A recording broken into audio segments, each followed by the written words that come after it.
This is the President of the United States today talking to the Iranian people during his economic address in Detroit. Number 9, please. All Iranian patriots, keep protesting, take over your institutions if possible, and save the name of the killers and the abusers that are abusing you. You're being very badly abused. If the numbers are right now, I hear 5 different sets of numbers. I hear numbers, look, 1 death is too much. But I hear much lower numbers, and then I hear much higher numbers. But I say save their names because they'll pay a very big price. And I've canceled all meetings with the Iranian officials until the senseless killing of protesters stops. And all I say to them is help is on its way. You saw that I put tariffs on anybody doing business with Iran. Just went into effect today. And I say make Iran great again. You know, it was a great country until these monsters came in and took it over. Report today that Steve Witkoff had a secret meeting with the Shah's son, who's a leader in exile of the people. Here is the president also speaking about Iran with CBS News, for the CBS Evening News, with Tony DeCopel. Is that how I pronounce it? Did I get it right? Tony DeCopel. I know you did a whole big thing about how to say his name. Yes. Thank you. Here's the president. This is 10, please. We're hearing that they're going to start hanging protesters tomorrow. So it comes back to the question, have they crossed your red line or has the line moved? I haven't heard about the hanging. If they hang them, you're going to see some things that I don't know what where you come from and what your thought process is, but you'll perhaps be very happy. What do you mean by that? We will take very strong action. If they do such a thing, we will take very strong action. And this strong action you're talking about, what's the end game? The end game is to win. I like winning. How do you define that in Iran? Well, let's define it in Venezuela. Let's define it with al-Baghdadi. He was wiped out. Let's define it with Soleimani. And let's define it in Iran, where he wiped out their Iran nuclear threat in a period of about 15 minutes once the B-2s got there. And that was a complete obliteration, as it turns out, which is what I said initially. Then some questioned it, and they said, you know, Trump was right. So we've been right about everything. We don't want to see what's happening in Iran happen. And, you know, if they want to have protests, that's one thing. When they start killing thousands of people, and now you're telling me about hanging, we'll see how that works out for them. It's not going to work out good. So the president slapped sanctions on countries that trade with Iran. He's talking very tough about the Iranian leadership and what they might do.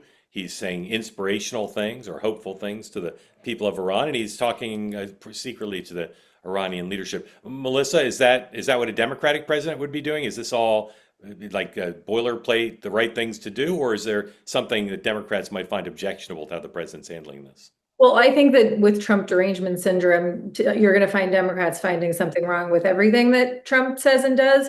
But today, when I was listening to his sort of meandering hour-long, what was supposed to be an economic, forward-looking speech, which was a lot of things, but I don't think was that.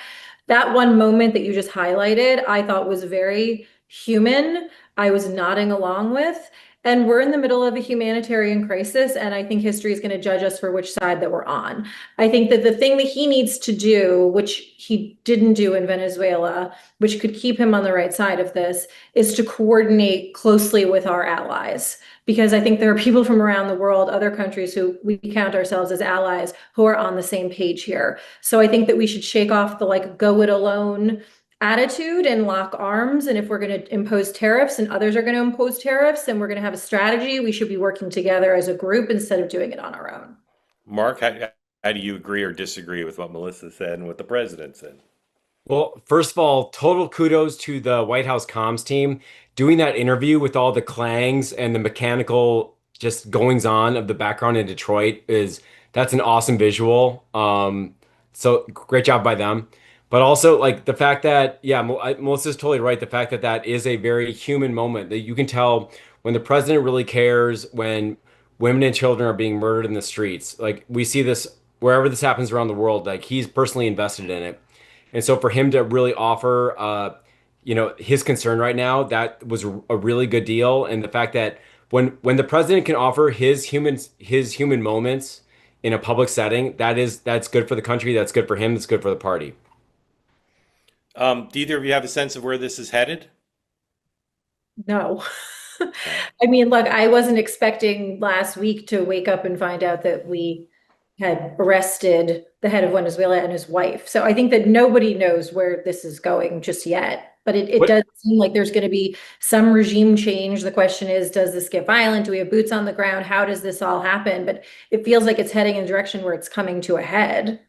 There'll be no boots on the ground, I promise. Yeah, there won't be. But what's impressive and encouraging, and just there's a lot of oomph to it, is the fact that President Trump, he offers little breadcrumbs about what is going to happen. The mere fact that like he compared what's happening now in Iran to the outcome of Soleimani, like that's super interesting. And I think we need to pay attention to that. We need to take that very seriously. Yeah. Let me ask you a question I got asked today, and I confess I didn't have an answer from a member of the community.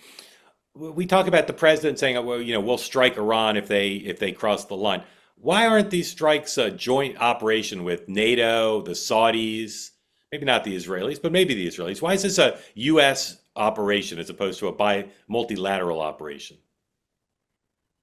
Well, that's a good question, and that's what I'm saying. I think that the thing he could do here that he hasn't done in other places is actually lock arms with like-minded allies. And I think that there is an opportunity here for a group of us to come together and deal with this problem and not just go it alone. But specifically on some sort of retaliatory strike or strike meant to decapitate some of their capability. Is there any reason why that military operation couldn't be multilateral?